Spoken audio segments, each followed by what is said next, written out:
예, 선배 동료 의원 여러분 반갑습니다. 의총을 오랜만에 하는 것 같습니다. 어제 충남 예산의 수해 현장에 가서 의원님들과 함께 피해 복구 봉사활동을 했습니다. 어제가 대서였습니다. 1년 중 가장 덥다는 대서였는데 땡볕 아래 수고해 주신 의원님들 전부 진심으로 감사하다는 말씀을 드립니다. 앞으로도 우리 국회의원들이 수해 지역을 꼼꼼히 다니면서 당 차원에서 이재민들의 일상 복귀를 위해서 최선을 다하도록 하겠습니다. 그리고 의원님들을 포함을 해서 주요 당직자, 당 소속 단체장 등 책임있는 자리에 있는 분들은 수해 와중에 국민의 눈높이에 벗어난 부적절한 처신이 발생하지 않도록 각별히 유의해 주시기 바랍니다. 지난 토요일 날 예산에 가서 당 지도부가 수해 복구 활동을 벌였고 일요일 날은 경남 산청을 현장 방문을 했고 월요일 날에는 경기도 가평에 현장 방문을 다녀왔습니다.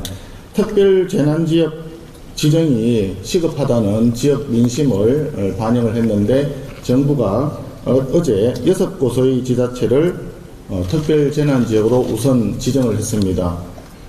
정부에 추가적으로 요청을 드립니다. 피해 지역이 여기 말고도 더 있는데 이것도 특별재난지역 지정을 조속히 추진할 수 있도록 해주시기를 촉구합니다. 그리고 현장에 가보니까 파손된 도로도 복구를 해야 되고 그 다음에 쓰러진 비닐하우스라든지 그 다음에 각종 물에 젖은 가재도구를 처리하기 위해서 중장비가 굉장히 시급합니다. 심지어는 생계에 필수적인 물도 부족하다고 하고 있습니다.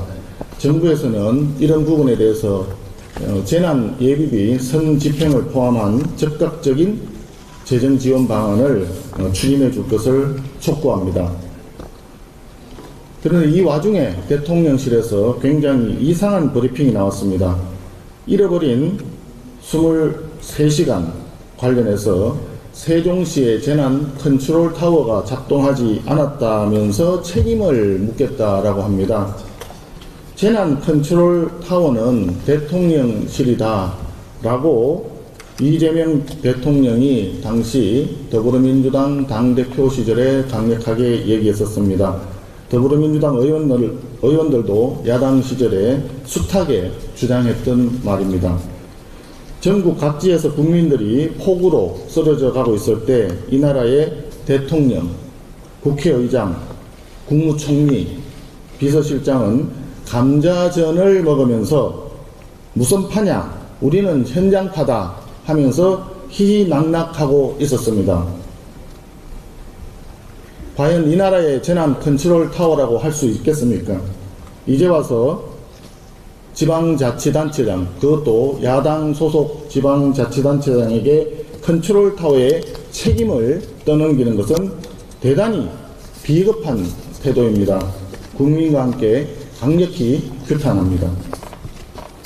이재명 대통령이 국회에 내일까지 안규백, 정동영, 권오을 그리고 강선우 후보자 4명에 대한 청문 보고서를 송부하라고 최후 통첩을 보내왔습니다. 국민을 우습게 보는 임명 강행입니다. 입법권을 남용하는 의회 독재를 넘어 인사권을 남용하는 행정 독재가 시작이 되었습니다. 여러분이 잘 아시다시피 안규백 국방부 장관 후보자는 14개월만 복무하면 끝나는 방위병 소집을 22개월을 했다고 합니다. 속 시원한 해명은 되지 않았습니다. 병적 증명서만 제출하면 깔끔하게 국민적인 의혹을 해소할 수 있는데 끝까지 병적 증명서를 제출하지 않았습니다. 지금까지 유사일에 국방부 장관이 자기의 병적 증명서를 제시하지 못한 사례는 처음입니다. 50만 대군을 이끌게 될 국방부 장관으로서 도저히 이해할 수 없는 국민 눈높이에 맞지 않는 처신을 한 것입니다.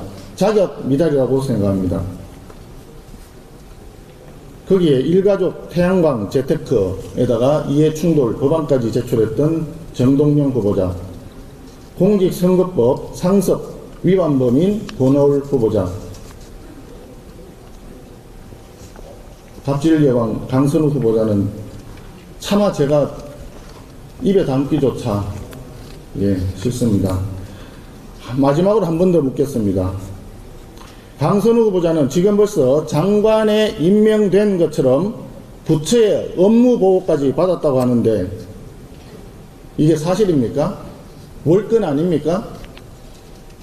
시중에 이런 말이 있습니다. 그렇게 장관 자리가 탐이 난다면 차라리 의원직을 사퇴하고 장관을 시켜줘라. 이런 말이 나오고 있는 거 알고 계십니까? 보좌진은 가족과 같은 동지적 관계에 있기 때문에 사적으로 그런 일을 시킬 수 있다라고 하는 더불어민주당의 해명, 국민들이 이해하시겠습니까? 여가부에 경고합니다. 장관 후보자에 대한 불법적인 업무보고 즉각 중단하십시오. 그리고 강선우 후보자는 인사청문회를 하루 더 실시할 것을 더불어민주당에 공식 제안합니다. 장관만이 아니라 이재명 정권의 인사 전반을 보면 인사검증 시스템 자체가 존재하지 않습니다. 강준욱 국민통합비서관은 최근 저서와 SNS를 한 번만 살펴봤더라도 임명할 일이 없었을 것입니다.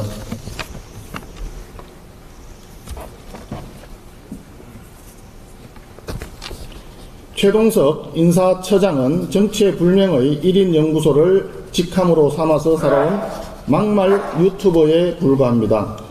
박원순 서울시장 성추행 사건을 기획된 사건이라고 주장하고 이재명 대통령을 하늘이 낸 사람이라며 아부를 늘어놓는 막말 인사에게 인사혁신을 시킨다는 게 말이 되겠습니까? 이분은 집에 TV도 없고 뉴스도 보지 않기 때문에 강선우 후보자의 갑질에 대해서도 전혀 알지 못한다는 사람입니다. 맞습니까? 안규백 국방부 장관 후보자 병적 증명서라고 제가 말씀드렸는데 자세한 병적 자료를 제가 말씀드린 것입니다. 아주 간단하게 나와 있는 병적 증명서는 나왔지만 제대로 된 소상하게 내용을 밝힐 수 있는 병적 자료와 전혀 제출되지 않았습니다. 이재명 정부의 인사검증 시스템 왜 이렇게 무너졌겠습니까? 검증의 책임이 있는 민정비서관, 공직기강비서관, 법무비서관에 대통령의 범죄에 대한 변호인단을 집어넣고 인사비서관에는 성남, 경기라인 측근을 꽂아넣은 결과 아니겠습니까? 이재명 대통령에게 진심으로 조언합니다. 물소대 작전 운운하지 말고 국민의 눈높이에 맞는 사람을 등용하는 인사 시스템을 바로 세우기 바랍니다. 그렇지 않으면 국민의 분노가 이재명 정권을 향해서 물소대처럼 달려드는 것은 시간 문제가 될 것입니다. 감사합니다. 지금부터